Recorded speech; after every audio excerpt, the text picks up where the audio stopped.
میرے بھائی اور دوستو، یہ جو ہم گناہ کرتے ہیں، شیطان ہمارے ذہن میں یہ خیال ڈالتا ہے کہ اس گناہ کا بہت زیادہ اثر نہیں ہو رہا ہے، اس گناہ کا اگر کسی کو نقصان ہے تو وہ تجھ کو نقصان ہے، تیری ذات تک اس کا نقصان محدود ہے. لیکن میرے بھائی اور دوستو، ایسا نہیں ہوتا. یہ گناہ جو ہم کرتے ہیں، اس گناہ کا اثر ہماری ذات تک محدود نہیں ہوتا، بلکہ اس گناہ کا اثر ہر ذرے پر، ہر جاندار پر، ہر حیوان پر پڑتا ہے. اسی وجہ سے ابو ہریرہ رضی اللہ تعالی عنہ نے بیان فرمایا، ان الحبار لتموت فی وقرها من ظلم الظالم، کہ پرندے اپنے گھونسلوں کے اندر گناہ گاروں کے گناہ کی وجہ سے مر جایا کرتے. اللہ سبحانہ و تعالی گناہوں کی وجہ سے بارش کو روک لیتا ہے، اللہ سبحانہ و تعالی گناہوں کی وجہ سے اناج کو روک لیتا ہے، غلوں کو روک لیتا ہے، بھوک مری کا ماحول پیدا ہو جاتا ہے، لوگ پیاس کی وجہ سے مرنے لگ جاتے ہیں. اور گناہ کی وجہ سے انسان جانوروں کی موت بھی گناہوں کی وجہ سے ہو جاتی. یہ گناہوں کا اثر ہماری ذات تک محدود نہیں رہتا، یہ ہماری خام خیالی ہے، یہ تلبیس ابلیس ہے، یہ شیطان ہمیں دھوکے میں رکھ رہا ہے، بلکہ اس گناہ کا اثر بہت زیادہ ہوتا ہے. حتیٰ کہ مسند احمد کی روایت ہے، اللہ کے رسول صلی اللہ علیہ وسلم نے فرمایا، یہ حجر اسود جس کو ہم بلیک اسٹون بولتے ہیں، جس کو ہم کالا پتھر بولتے ہیں، یہ جب اترا تھا جنت سے تو یہ ایسا نہیں تھا جیسا ہم دیکھتے ہیں. اللہ کے رسول صلی اللہ علیہ وسلم نے فرمایا، سودتہ خطایا اہل الشرک، مشرکوں کے گناہوں نے اس پتھر کو کالا بنا دیا. آپ دیکھیں کہ گناہوں کا اثر پتھروں پر بھی ہو رہا ہے، جن پتھروں پر عام چیزوں کا اثر ظاہر نہیں ہوتا. ہمیں لگتا ہے کہ یہ بے جان ہے، اور واقعی وہ بے جان ہے، لیکن ہمارے گناہوں کا اثر ان چیزوں پر بھی پڑتا ہے.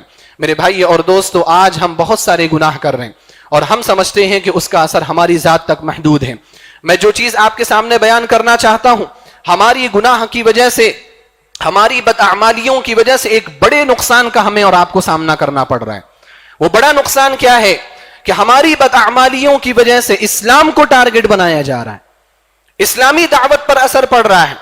لوگوں کے گناہ کی وجہ سے، لوگوں کی کمزوریوں کی وجہ سے، لوگوں کی غلطیوں کی وجہ سے، مسلمانوں کی خامیوں کی وجہ سے لوگ اسلام پر سوال اٹھا رہے ہیں، مسلمان پر سوال نہیں اٹھا رہے ہیں. ابھی حجاب کا مسئلہ آیا، آپ سب نے دیکھا. حجاب کے مسئلے میں یہ بات بھی بہت زور و شور سے اٹھائی گئی کہ یہ حجاب کیا ضروری ہے، حجاب کی مشروعیت پر سوال اٹھایا گیا. حجاب کے بارے میں یہ کہا گیا کہ قرآن کریم میں اس کا صریح ذکر موجود نہیں ہے. حتیٰ کہ کچھ لوگوں نے یہ بھی کہا کہ اگر حجاب کا اتنا شدید ذکر ہے تو بہت ساری مسلمان خواتین بے حجاب کیوں گھوم رہی. آج ہماری بعض عورتوں کے حجاب نہ کرنے کی وجہ سے حجاب کی مشروعیت پر سوال اٹھ رہا ہے. یہ ہماری بدعملی ہے، ہمارا گناہ ہے. کس کے اوپر اثر پڑ رہا ہے؟ اسلام کی دعوت پر اثر پڑ رہا ہے.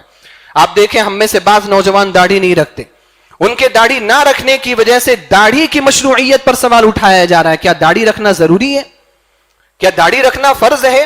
اگر فرض ہے تو وہ فلاں بھائی، وہ بھی تو مسلمان ہے، وہ بھی تو عبداللہ ہے، وہ بھی عبد الرحمن ہے، وہ داڑھی تو نہیں رکھے ہوئے، آپ کو داڑھی رکھنا ضروری کیوں ہے؟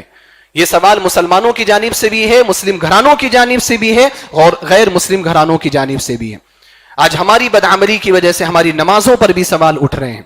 آپ دیکھیں، بہت سارے ہمارے بھائی ایسے ہیں جو اسلام قبول کرتے ہیں، غیر مسلم گھرانوں سے آتے ہیں.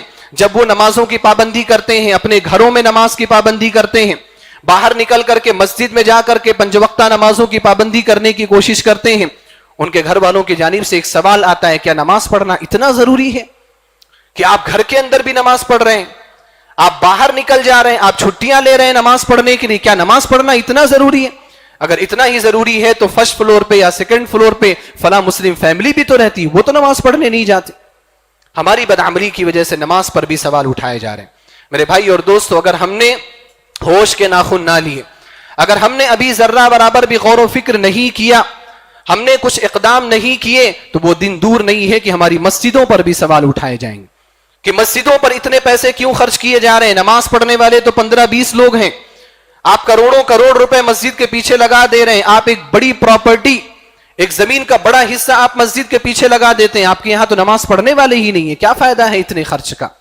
ہمارے مدرسوں پر بھی سوال اٹھائے جائیں گے کہ آپ مدرسے بنا رہے ہیں، اسلامی مدرسے، آپ کے یہاں اسلامک تعلیم حاصل کرنے والے کتنے لوگ ہیں؟ کتنے بچے ہیں جو اسلامی تعلیم حاصل کرنا چاہتے ہیں؟ آپ 2%، 3%، 4% بچوں کے لیے اتنا زیادہ خرچ کیوں کر رہے ہیں؟ آپ حکومت کی، آپ ملک کی جائیداد کو نقصان پہنچا رہے ہیں. اس طرح کے سوالات بھی اٹھ سکتے ہیں. لہذا جو بھی ہم گناہ کر رہے ہیں، ہم ہرگز یہ نہ سمجھیں کہ اس گناہ کا اثر ہماری اپنی ذات تک محدود ہے. اس گناہ کا اثر میرے بھائی اور دوستو بہت دور تک جا رہا ہے. آج ان چیزوں پر سوال اٹھے ہیں, کل کن کن چیزوں پر سوال اٹھیں گے ہم اور آپ کو اس کا اندازہ نہیں ہے.